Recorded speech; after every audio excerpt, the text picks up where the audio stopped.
IMF کو ہم نے کہا کہ ٹھیک ہے، ہم اس کو آپ کی یہ جو سٹینڈ بائی اگریمنٹ ہے یہ تب تک انڈورس کرتے ہیں جب تک الیکشن ہو کے ایک نئی گورنمنٹ نہیں آتی. جو نئی گورنمنٹ آئے گی ظاہر ہے وہ اپنا پھر سے اپنے پروگرام کے تحت IMF سے بات چیت کرے گی. یہی جب ہمیں مشکل پڑی تھی فیٹف کے اوپر، فیٹف کی ہمیں بلیک لسٹ پہ ہمیں خدشہ تھا کہ ہمیں ڈالنے لگے ہیں، ہمیں پارلیمنٹ کے اندر ایک قانون پاس کرنا تھا.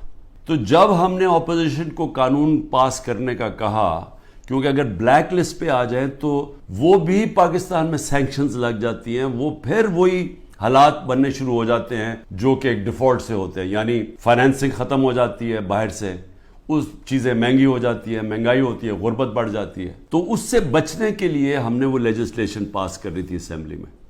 تو جب ہم نے یہ PDM کے لوگوں کو کہا کہ یہ ہماری مدد کریں یہ لیجسلیشن پاس کرنے میں، تو انہوں نے آگے سے کہا کہ پہلے ہمیں NRO دو، نیب کے اندر چینجز لے کے آؤ، جو ہمارے اوپر پہلے ان کے دور کے جو کرپشن کے کیسز تھے وہ معاف کرو، اور اگر وہ آپ نہیں کریں گے تو ہم آپ کے ساتھ نہیں دیں گے. اور ہم نے وہ NRO نہیں دیا، انہوں نے ساتھ نہیں دیا. اس کے باوجود ہم نے پھر وہ اللہ کا کرم ہے کہ ہم وہ لیجسلیشن پاس کر گئے، اور آج جو فیٹ سے نکلے ہیں وہ بہت بڑی چیز تھی، وہ جو ہم نے قانون پاس کیا تھا.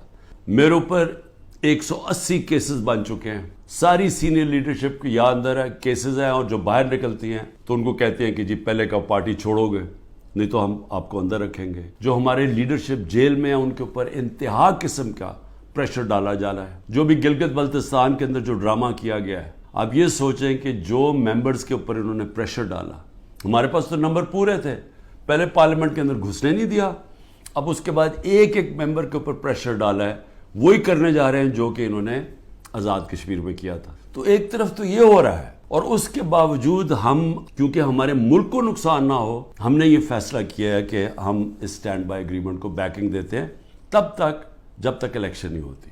میں نے IMF کے جو امریکہ سے جو ہیڈ تھے ان سے جو میں بات کر رہا تھا، ان کو میں نے ایک چیز سمجھائی کہ میں نے کہا جب تک اس ملک میں پولیٹیکل سٹیبلٹی نہیں آتی، سیاسی استحکام نہیں آتا، تو یہ جس طرح یہ ملک چل رہا ہے، یہ اب تھوڑی دیر اگر آپ 3 ارب دے بھی دیں گے اور 3 ارب ڈالر کی دینے میں تھوڑے سے اور ڈالرز بھی 5-6 ارب ڈالر اور بھی آ جائیں گے، تو یہ تو کینسر کا علاج ڈسپرن سے ہو رہا ہے. یہ جب سے رجیم چینج ہوا ہے، جب سے ہماری گورنمنٹ گرائی ہے، تب سے کوشش کر رہے ہیں پارٹی کو ختم کرنے کی.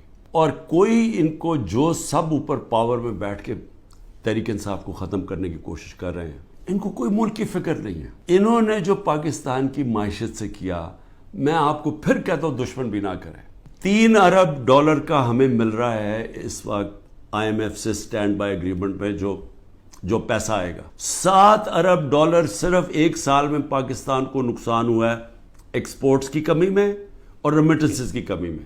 ہم نے IMF کو بھی سمجھایا، میں نے اس کو سمجھایا، میں نے کہا دیکھو جب تک فری اینڈ فیئر الیکشنز نہیں ہوں گے یہ ملک اب یہاں سیاسی استحکام نہیں آئے گا اور اکانومی ٹھیک نہیں ہونے لگی. لیکن بدقسمتی کیا ہے کہ حکومت دوسری یہ جو پالیسیز ہیں جو پاور میں بیٹھے وہ دوسری طرف جا رہے ہیں. بجائے صاف اور شفاف الیکشن کروا کے ایک سیاسی استحکام آئے، ایک ایسی حکومت آئے جو پبلک کی ووٹ سے آئے، پبلک کے مینڈیٹ سے آئے، 5 سال کے لیے آئے، وہ پھر مشکل فیصلے کرے. مشکل فیصلے کا مطلب اصلاحات کرے. ہم نے IMF کو یہ بھی کہا کہ اس وقت ہمارا جو کمزور طبقہ ہے شدید مشکلات میں ہے، اور اس وقت یہ جو پروگرام آپ دیں اس کے اندر ان کا خاص دھیان رکھا جائے. صحت کارڈ کو کئی کی جگہ ختم کیا جا رہا ہے. یہ ایک اتنی بڑی نعمت ہے غریب لوگوں کے لیے، مڈل کلاسز کے لیے، سفید پوش کے لیے، کہ اتنی مہنگائی کے اندر کم از کم ان کا علاج وہ جائیں تو کم از کم وہ جو ہمارا صحت کارڈ کہ 10 لاکھ روپے تک ان کو کسی بھی ہسپتال میں علاج ملنا چاہیے، اس کو رول بیک کیا جا رہا ہے. اور دوسری چیز ٹارگٹ سبسڈی جو ہم لانے لگے تھے کہ بجائے آپ سبسڈائز ایسے کریں کہ پٹرول وہ عمران خان بھی اتنی قیمت کا خریدے اور ایک بیچارہ غریب آدمی بھی اتنے خریدے یا رکشہ والا بھی، ایسا نہیں ہونا چاہیے. ٹارگٹ سبسڈی ہونی چاہیے. یاد رکھیں کہ اگر یہ پولیٹیکل انجینئرنگ کے تحت اسی طرح ایک فراڈلنٹ الیکشن سے، جس طرح کی یہ سندھ میں ابھی الیکشن کرواتے ہیں، اگر اس طرح کے الیکشن سے یہی لوگوں کو واپس لے کے آنا ہے اور ملک کی سب سے بڑی جماعت کو کونے پہ لگانا ہے، ختم کرنے کی جو کوشش کی جا رہی ہے، اس سے سب سے بڑا نقصان پاکستان کی عوام کو ہے، اور 14 مہینے میں جو نقصان ہو چکا ہے یہ مزید اور زیادہ نقصان ہوگا۔ یہ برداشت کر سکتی ہے قوم یا نہیں؟ میرے خیال میں یہ نہیں کر سکتی۔